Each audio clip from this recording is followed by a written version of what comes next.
Trump, who blasted Canada at 4:30 a.m. local time, promising a new 10% tariff that, in his words, would be over and above what Canada is paying now. Trump has announced on Truth Social that he is increasing the tariff on Canada by 10%, over and above what Canada is already paying now. President Trump says he's imposing an additional 10% tariff on Canada. Global markets are facing a shock no one expected. A decision made in Washington has sent ripples across North America and beyond, leaving analysts and corporations scrambling for answers. The United States has abruptly halted trade negotiations with Canada, its oldest and closest partner. A stunning move that signals the deepest rupture in U.S. Canada relations in decades. The Trump administration confirmed that all trade talks with Ottawa were suspended indefinitely, citing what it called unacceptable anti-tariff measures. Even senior officials inside Washington were caught off guard. According to leaked reports, the decision came just hours after a confidential National Economic Security Council briefing, which concluded that Canada's latest trade actions had neutralized the benefits of U.S. tariffs. Under President Trump's personal direction, Washington ordered an immediate suspension, branding Canadian policy a threat to regional trade. Stability. The shock move sent tremors through industries on both sides of the border, from auto, manufacturing to energy, with billions of dollars in cross-border commerce suddenly at risk. White House aides have signaled that this will not be a short pause. Talks will not resume until Ottawa reverses course, effectively freezing a relationship that drives more than $700 billion in annual trade. In Ottawa, the reaction was swift and decisive. Canadian officials began exploring new markets, pivoting away from U.S. dependency. Bloomberg sources confirmed that high-level talks with Beijing are already underway, targeting technology, infrastructure, and natural resource cooperation. Economists called it Canada's most dramatic trade shift since NAFTA, one that could redefine its place in the global economy.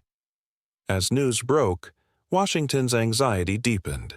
Reuters reported that new tariffs on Canadian goods were under consideration if Ottawa continued easing restrictions for U.S. industries. Emergency meetings were held inside the White House, involving the State Department, Commerce Department, and National Security Council, all focused on one fear: that Canada's growing partnership with China could tilt North America's balance of power. Canadian leaders, however, framed their pivot not as retaliation, but as preparation for a new era of diversified trade. Yet, behind the rhetoric, urgency is clear. A prolonged freeze could devastate cross-border supply chains, hitting U.S. factories with shortages while leaving Canadian exporters stranded without their primary buyer. For Washington, the stakes are strategic as much as economic. With China expanding its global influence, including naval and financial presence in the Pacific, a Canadian-Chinese partnership would mark a geopolitical turning point. Already, Chinese investors are reportedly eyeing Canadian ports, railways, and green tech projects, initiatives that could reduce Canada's reliance on U.S. trade routes. If this trend continues, analysts warn the United States could lose not just a trading partner, but a cornerstone of its regional dominance. North America's economic order, once seen as unshakable, may now be entering an era of profound transformation. Sources from the Associated Press revealed that the White House has already begun drafting contingency measures to counter Canada's growing alignment with China. The plan, reportedly under the direct supervision of President Trump, includes heightened monitoring of Chinese economic activity in Canada and possible sanctions on companies, facilitating new partnerships between the two nations. Trade. Experts are calling it a defining moment. If Canada continues this realignment, the United States could lose its leadership position in sectors long central to its dominance, from energy exports to automobile production. Still, behind the scenes, both sides appear to be quietly searching for an off-ramp. According to the Financial Times, discreet talks between U.S. and Canadian diplomatic advisors are underway to prevent a full breakdown in relations. But optimism is fading fast. In Washington, the growing prospect of China becoming Canada's next major trade ally is viewed as a strategic defeat, one that could redraw the economic map of North America. For Canada, however, the pivot presents both risk and opportunity. Diversifying trade brings short-term instability, but it also offers the chance to modernize industries, accelerate innovation, and attract vast foreign investment.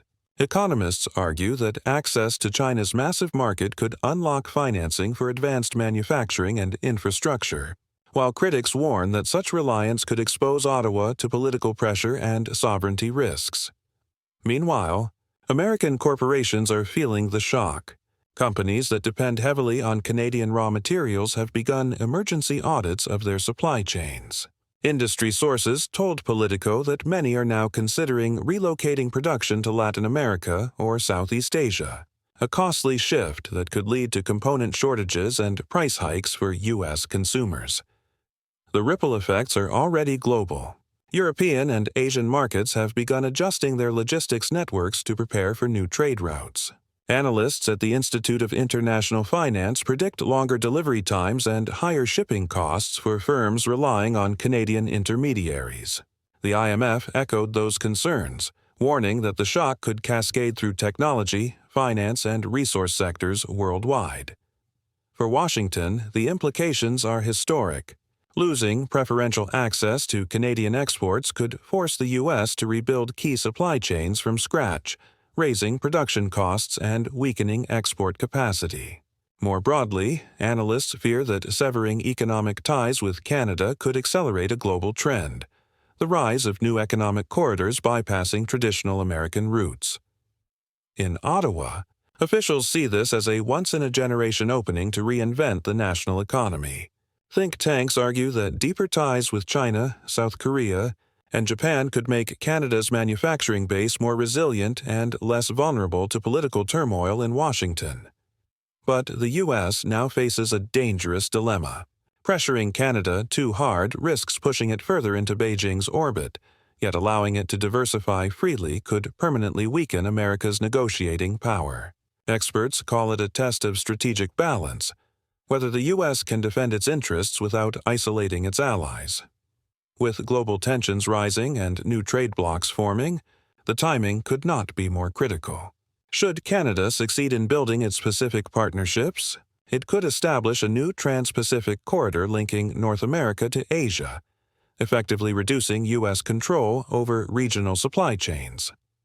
Across both capitals, one truth is clear: the next few months will be decisive. The outcome of upcoming Canada-China talks will determine whether diversification remains a plan or becomes a permanent realignment. For Washington, this battle is no longer about tariffs or trade balances. It's about influence, security, and the future of the Western economic order. And as analysts warn, China may already be winning the trade war that Washington once believed it could command. At the end of September, the U.S. Department of Commerce announced sweeping new restrictions on the sale of semiconductors and chip-making equipment to Chinese companies already under sanctions. Within hours, Beijing struck back, unveiling strict export licensing, rules on rare earth minerals, the vital materials that power everything, from fighter jets and satellites to smartphones, and electric vehicles. Former U.S. official Dean Ball called the move an economic masterstroke, warning that China now holds the power to forbid any country on Earth from participating in the modern economy. These minerals, concentrated almost entirely under Beijing's control, are indispensable to global manufacturing. President Trump responded with fury, condemning China's actions as a moral disgrace and threatening a new wave of sanctions and tariffs.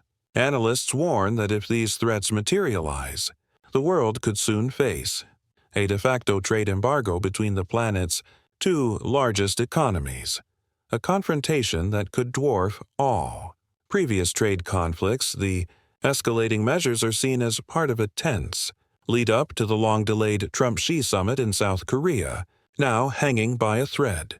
Both sides have alternated between threats and diplomacy, scrambling to keep the meeting alive. Trump insists he wants a great deal for both nations, But beneath the language of negotiation lies a harsher truth. The weaponization of the global economy has entered a new and dangerous phase.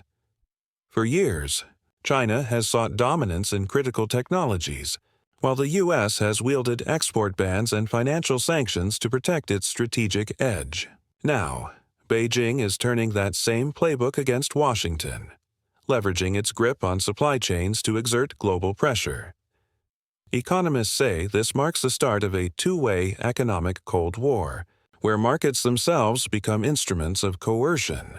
The era when the U.S. alone could destabilize rivals through sanctions is over. China now wields that same power, and the result is an unpredictable, high-stakes struggle with no clear limits.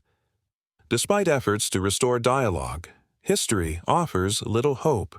Past great power rivalries, from Britain and Germany before World War I to the U.S.-Soviet détente of the 1970s, show that deep strategic conflicts rarely end through diplomacy.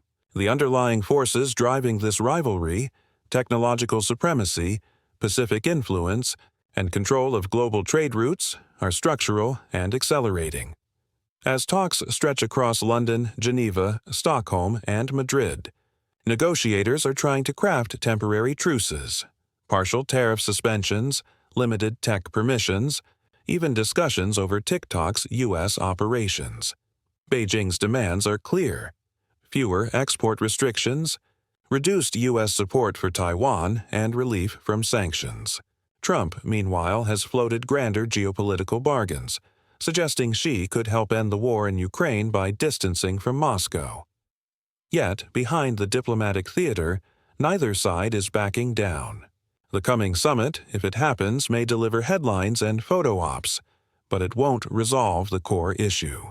Both Washington and Beijing are now arming for a prolonged economic confrontation that will define the coming decade. Analysts say the outcome will depend on whether the U.S. can transform its short-term trade strategy into long-term resilience.